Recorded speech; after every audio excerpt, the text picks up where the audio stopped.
Selamat siang, Namo Buddhaya. Untuk PPKN kali ini, pertemuan kita ya, sebelumnya kita sudah bahas tentang Bhinneka Tunggal Ika ya, dan sejarah sampai dengan proses integrasi nasional. Nah, saat ini pada pertemuan kali ini kita bahas adalah integrasi nasionalnya. Jadi untuk konsep integrasi nasional sendiri ya, mulai dari pengertiannya, integrasi nasional ini adalah upaya untuk menyatukan seluruh unsur suatu bangsa dengan pemerintah dan wilayahnya. Jadi menyatukan gitu ya. Nah, integrasi sendiri ada dua pengertiannya. Yang pertama dikatakan sebagai pembauran sehingga menjadi satu kesatuan yang utuh dan bulat.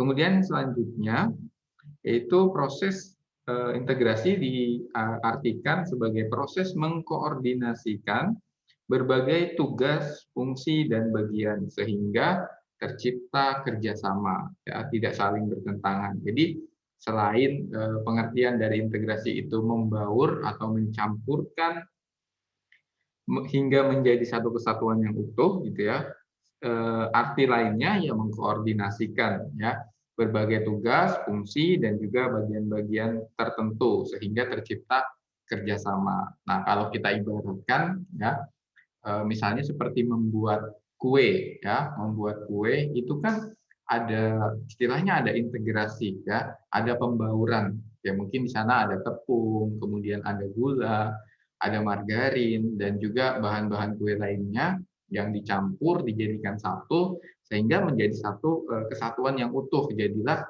kue gitu ya. Nah, kemudian selain mencampurkan seperti itu, pengertian integrasi yang lainnya dikatakan di sini proses mengkoordinasikan atau proses mengkoordinasikan berbagai tugas fungsi. Nah, kalau kita hobi olahraga ya, apakah itu basket, sepak bola atau olahraga yang lain ya, olahraga yang di dalamnya ada sebuah tim gitu ya. Nah, kalau kita lihat seperti contohnya sepak bola. Di sepak bola itu ada 11 pemain dan dari 11 pemain semua mempunyai perannya masing-masing. Ada yang kiper, ada yang striker, kemudian ada gelandang, ada back gitu ya, di mana masing-masing memiliki penjagaan ya atau memiliki tugasnya masing-masing. Kiper khusus ke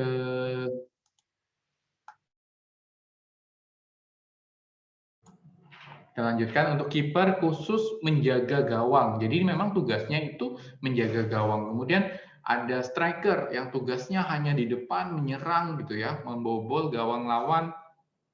Ada gelandang yang bertugas untuk menyeimbangkan gitu ya antara pasukan di belakang dengan pasukan di depan yang menyerang tadi. Selanjutnya juga ada back yang tugasnya untuk bertahan ketika ada serangan dari musuh.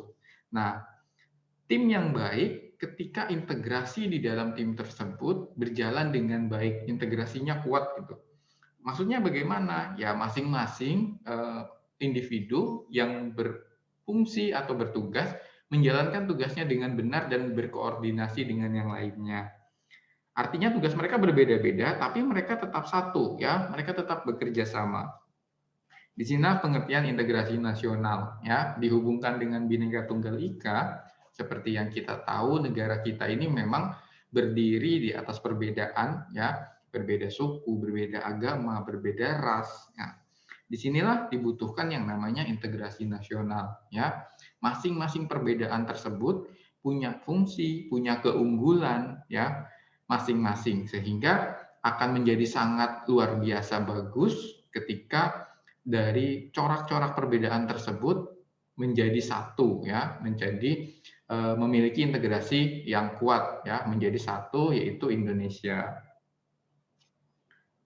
Nah, jadi dari ilustrasi tadi ya dapat kita simpulkan bahwa integrasi nasional itu adalah proses penyatuan atau pembauran dari berbagai aspek sosial budaya dalam satu kesatuan wilayah. Jadi di dalamnya ada menyatukan perbedaan sosial dan budaya agar menjadi satu kesatuan yang utuh.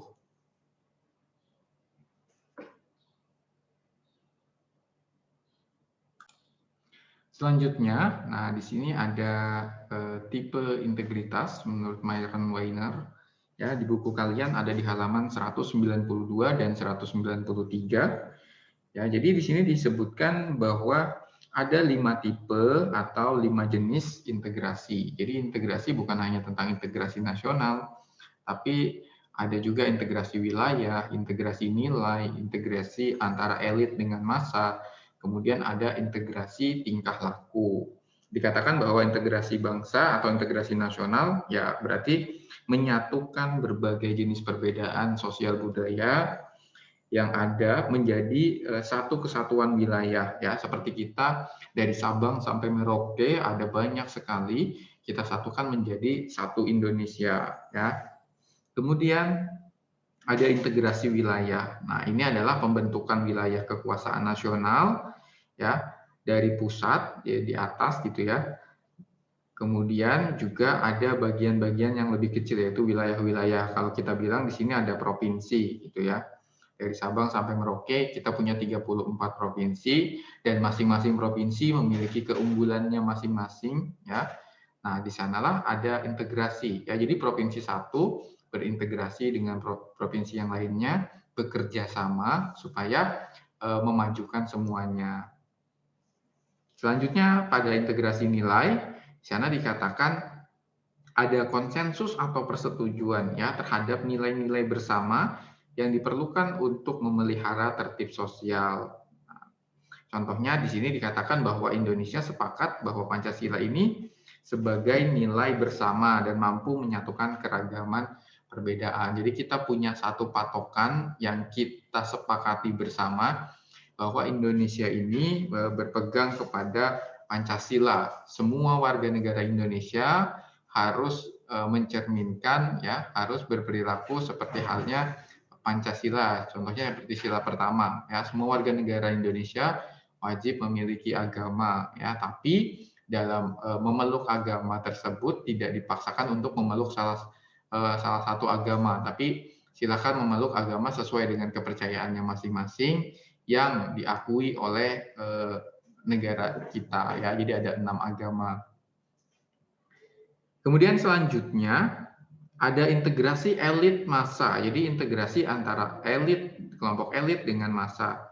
Nah, ini adalah hubungan antara pemerintah dengan yang diperintah, antara penguasa dengan rakyatnya. Jadi harus ada hubungan ya. Seperti kita tahu kita negara demokrasi, dalam sistem pemerintahannya ya. Jadi kita diwakili oleh wakil rakyat untuk menjalankan pemerintahan. Jadi penguasa dalam hal ini wakil rakyat itu adalah perwakilan dari seluruh rakyat Indonesia dan itu harus ada komunikasi yang baik. Jadi apa yang dibutuhkan oleh masyarakat Indonesia itulah yang diusahakan oleh para wakil rakyat di sana. Nah, jadi harus ada komunikasi yang cukup baik supaya bisa berjalan ya dengan baik juga. Kemudian ada integrasi tingkah laku, yaitu kemampuan orang-orang dalam masyarakat untuk berorganisasi, bekerja sama, untuk mendapatkan atau mencapai tujuan bersama yang bermanfaat. Nah, di sini ada banyak ya, mulai dari gotong royong, kemudian ada kerjasama di bidang ekonomi, sosial, dan lain sebagainya. Nah, ini integrasi tingkah laku. Oke, kita lanjutkan ya di halaman 193. Jadi di sini pembahasannya adalah pentingnya integrasi nasional bagi sebuah negara. Pertanyaannya, mengapa integrasi bangsa itu penting bagi suatu negara? Ya, jadi kenapa satu negara penting untuk mengusahakan, mensosialisasikan, ya, akan menjadi syarat satu negara supaya bisa berjalan dengan baik, ya, harus ada integrasi nasional. Nah, jadi ini tidak lepas dari sejarah bangsa kita, ya, bangsa Indonesia, di mana di awal kita berdiri sendiri-sendiri, ya, mulai dari masa kerajaan sampai dengan ada kolonialisme, ya. Nah, pada masa pemerintahan kolonial atau penjajahan Belanda gitu ya. Jadi tidak ada yang namanya semangat kebangsaan pada rakyat ya. Jadi para penguasa atau para penjajah itu memang memberikan tekanan tersendiri, ya, tekanan tersendiri dalam hal ini memanfaatkan masyarakat atau rakyat di daerah-daerah tertentu untuk kepentingan mereka, tanpa mereka memikirkan apa dampak baiknya untuk masyarakat sekitar. Kemudian sampai dengan pada waktunya, ya, perkembangan mulai masuk ke bangsa kita sampai dengan orang-orang, ya, para kaum-kaum terpelajar mulai muncul dan membangun atau membuat organisasi. Nah, organisasi-organisasi inilah yang menjadi perintis, ya, penegas, kemudian pencoba dan juga pendobrak munculnya integrasi nasional. Di halaman 194, nah di sana ada masa perintis, ya, di mana masa ini adalah waktu dimulai semangat kebangsaan melalui terbentuknya organisasi-organisasi pergerakan, ya. Nah, ini ada hubungannya juga dengan sejarah Indonesia nih. Nah, di sana ada organisasi pergerakan seperti Budi Utomo, Sarekat Islam, Perhimpunan Indonesia, ya, yang mulai menyuarakan untuk integrasi nasional. Selanjutnya, satu lagi, ya. Jadi pada tanggal 20 Mei 1908 ini terbentuknya Budi Utomo dijadikan sebagai diperingati sebagai Hari Kebangkitan Nasional. Selanjutnya pada masa penegas, jadi masa penegas, ya, setelah masa perintis ini adalah masa mulai ditegaskannya semangat-semangat kebangsaan, ya. Para pemuda dari berbagai pelosok, dari berbagai belahan Indonesia mulai berkumpul untuk menegaskan, ya, bahwa semangat kebangsaan itu harus digelorakan, gitu ya. Nah, di sana ada peristiwa Sumpah Pemuda, ya, ada peristiwa Sumpah Pemuda yang menjadi puncak dari masa penegasnya. Kemudian selanjutnya masuk ke masa pencoba, ya. Nah, pada masa pencoba, bangsa Indonesia melalui organisasi pergerakan itu mencoba meminta kemerdekaan dari Belanda. Nah, organisasi pergerakan ini tergabung dalam Gabungan Politik Indonesia pada tahun 1938, mengusulkan untuk Indonesia berparlemen. Namun perjuangan tersebut masih belum berhasil. Masuk pada masa berikutnya, yaitu masa pendobrak. Nah, pada masa ini, semangat dan pergerakan nasionalisme Indonesia telah berhasil mendobrak belenggu penjajahan dan menghasilkan kemerdekaan. Ya, diproklamirkan pada 17 Agustus 1945. Sejak saat itu, maka Indonesia menjadi bangsa yang merdeka, bebas, dan sederajat dengan bangsa lainnya. Nasionalisme telah mendasari bagi pembentukan negara kebangsaan Indonesia yang modern. Nah, jadi ada beberapa masa mulai sejak digaungkan konsep integrasi nasional, ya. Jadi daerah tidak lagi berjuang secara kedaerahan, tapi bersatu, ya, bersatu dengan berbagai perbedaan yang ada di daerah, bersatu untuk menjadi satu negara yang berdaulat. Dari masa perintis, penegas, pencoba, sampai pendobrak yang berakhir pada 17 Agustus dengan diproklamirkan kemerdekaan Indonesia. Setelah dari 4 masa ini, ya, kita tidak berhenti sampai di sini. Sampai saat ini pun integrasi nasional masih harus tetap kita sosialisasikan, ya, kita sama-sama jaga, ya, integrasi nasional yang sudah ada saat ini. Jangan sampai bangsa kita yang sudah berdaulat terpecah belah, ya, baik itu oleh masalah yang ada di dalam negara kita maupun masalah yang muncul dari luar negara kita.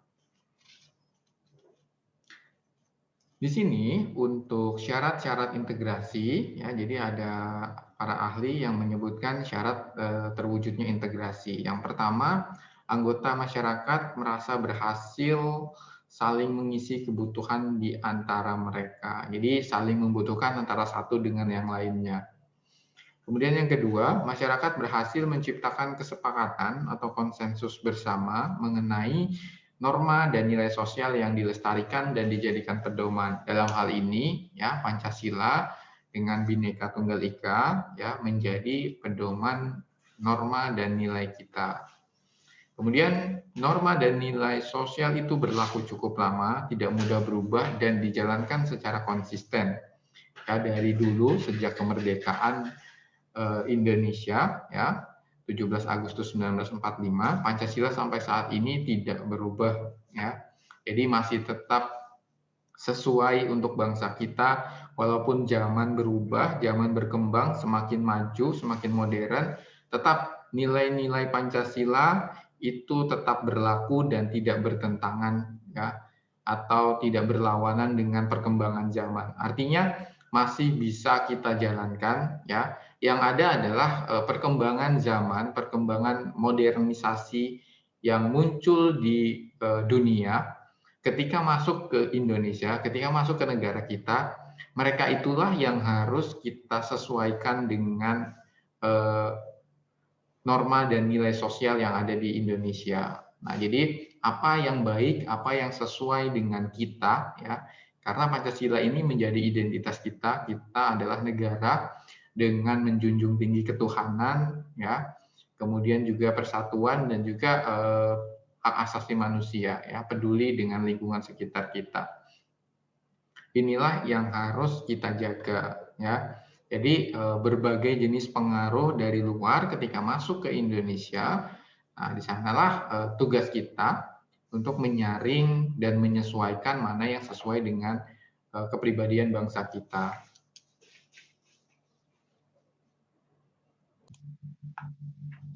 Selanjutnya kita bahas adalah faktor pembentuk integrasi nasional. Jadi ada faktor pendorong integrasi nasional dan juga ada faktor penghambat integrasi nasional.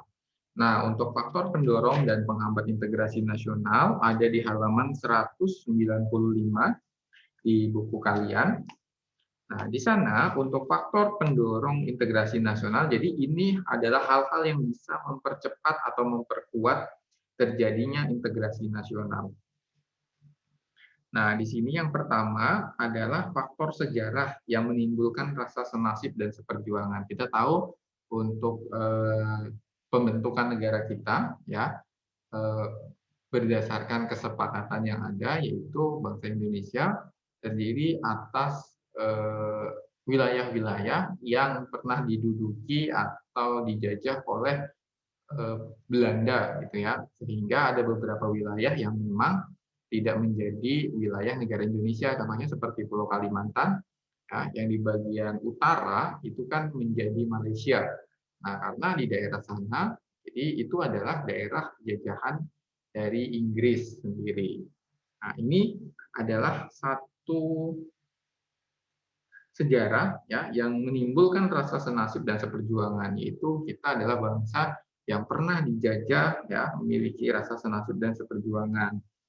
Kemudian juga yang kedua, faktor pendorong lainnya adalah keinginan untuk bersatu di kalangan bangsa Indonesia. Nah, seperti halnya yang dinyatakan dalam Sumpah Pemuda, ya, yaitu satu bangsa, yaitu bangsa Indonesia, satu tanah air, dan juga satu bahasa, yaitu bahasa Indonesia. Selanjutnya ada rasa cinta tanah air, ya, nasionalisme, sebagaimana dibuktikan dalam bentuk perjuangan merebut kemerdekaan, menegakkan, dan juga mengisi kemerdekaan. Nah, saat ini kita sebagai generasi penerus bangsa yang tugasnya adalah mengisi kemerdekaan, ya saat ini Indonesia sudah merdeka dengan hal-hal positif ya untuk membangun Indonesia menjadi negara yang lebih baik lagi. Selanjutnya, rela berkorban untuk kepentingan bangsa dan negara, bagaimana dibuktikan oleh banyak pahlawan bangsa yang sudah gugur dalam perjuangannya, baik itu merebut atau mempertahankan kemerdekaan Indonesia. Selanjutnya, ada kesepakatan atau konsensus nasional dalam perwujudan proklamasi kemerdekaan. ada Pancasila dan Undang-Undang Dasar Negara Republik Indonesia, kemudian simbolnya ada bendera merah putih, kemudian lagu kebangsaan Indonesia Raya, dan juga bahasa persatuan, yaitu bahasa Indonesia. Kemudian ada simbol kenegaraan dalam bentuk Garuda Pancasila dengan semboyan Bhinneka Tunggal Ika yang dicengkram oleh kaki burung Garuda. Kemudian pengembangan kebudayaan, ya salah satunya adalah budaya gotong royong yang menjadi ciri khas kepribadian bangsa kita. Ya. Gotong royong ini banyak bentuknya, salah satunya ketika seperti saat ini negara kita ya di beberapa wilayahnya sedang terkena musibah bencana. Nah, gotong royong apa yang bisa kita lakukan? Ya, kita membantu ya sebisa kita, semampu kita untuk meringankan beban dari saudara-saudara kita di wilayah lain yang terkena musibah. Jadi kita memberikan donasi, baik itu 1.000, 2.000, ya, atau mungkin yang punya rezeki lebih bisa puluhan ribu sampai ratusan ribu untuk membantu saudara-saudara kita yang saat ini sedang terkena musibah. Ini akan memperkuat ya atau mendorong terbentuknya integrasi nasional. Selanjutnya, faktor penghambat dalam integrasi nasional. Ya. Faktor penghambat dalam integrasi nasional, ya, di sini dikatakan karena adanya banyak sekali perbedaan suku bangsa, mulai dari kebudayaan, bahasa, ras, dan agama yang dianut. Nah, ini membuka resiko untuk semakin sulitnya terbentuk integrasi nasional. Yang pertama di halaman 196 ini tentang masyarakat Indonesia yang heterogen, ya tadi sudah disebutkan ada banyak sekali ragam kebudayaannya. Kemudian yang kedua tentang wilayah Indonesia yang begitu luas terdiri atas ribuan pulau, kemudian dipisahkan oleh lautan. Nah, ini juga mempersulit untuk proses mobilitas, kemudian juga proses integrasi nasional. Walaupun saat ini pemerintah sudah mengusahakan agar mobilitas ya atau perpindahannya dapat dengan mudah dan terjangkau ya, mulai dari penyediaan transportasi laut dan transportasi udara. Kemudian yang ketiga, besarnya kemungkinan ancaman, tantangan, atau hambatan dan gangguan yang merongrong keutuhan, baik yang berasal dari dalam maupun dari luar negeri. Nah, jadi upaya-upaya untuk memecah belah, ya, baik dari sisi informasi maupun dari sisi ideologi, ya. Seperti kita tahu ada di beberapa wilayah Indonesia yang mungkin ada gerakan-gerakan yang mencoba menghambat proses integrasi nasional ya. Kemudian masih besarnya ketimpangan atau tidak meratanya pembangunan dan hasil-hasil pembangunan yang menimbulkan berbagai rasa tidak puas dan keputusasaan di masalah suku, agama, ras, antar golongan. Juga ada gerakan separatisme dan kedaerahan, demonstrasi dan unjuk rasa. Nah, jadi proses-proses seperti ini, pembangunan di Indonesia yang belum bisa dilakukan secara merata, nah ini juga salah satu penghambat integrasi nasional. Jadi ada satu wilayah yang pembangunannya sudah sangat bagus, ada wilayah lain yang masih tertinggal. Nah, harus disadari bahwa memang negara kita ini negara yang luas, tetapi untuk pelaksanaannya mungkin ada banyak hambatan di sana, sehingga untuk pemerataan sulit dilakukan. Ya, nah, jadi ada prioritas-prioritas ya dari pemerintah ya saat ini untuk memeratakan pembangunan yang ada di Indonesia. Kemudian juga ada gerakan separatisme ya dan kedaerahan yang mungkin bisa memicu untuk menjadi penghambat terbentuknya integrasi nasional. Selanjutnya, adanya paham etnosentrisme di antara suku bangsa yang menonjolkan kelebihan-kelebihan budayanya dan menganggap rendah kebudayaan dari suku bangsa yang lainnya. Nah, ini adalah satu bentuk paham ya etnosentrisme, di mana satu kebudayaan mengukur kebudayaan lainnya berdasarkan standar ukuran dari kebudayaan tersebut. Sehingga yang muncul adalah kebudayaannya yang menjadi paling baik, kebudayaan lainnya itu tidak baik. Nah, ini adalah paham yang tidak baik ya. Ini akan menjadi penghambat dalam integrasi nasional.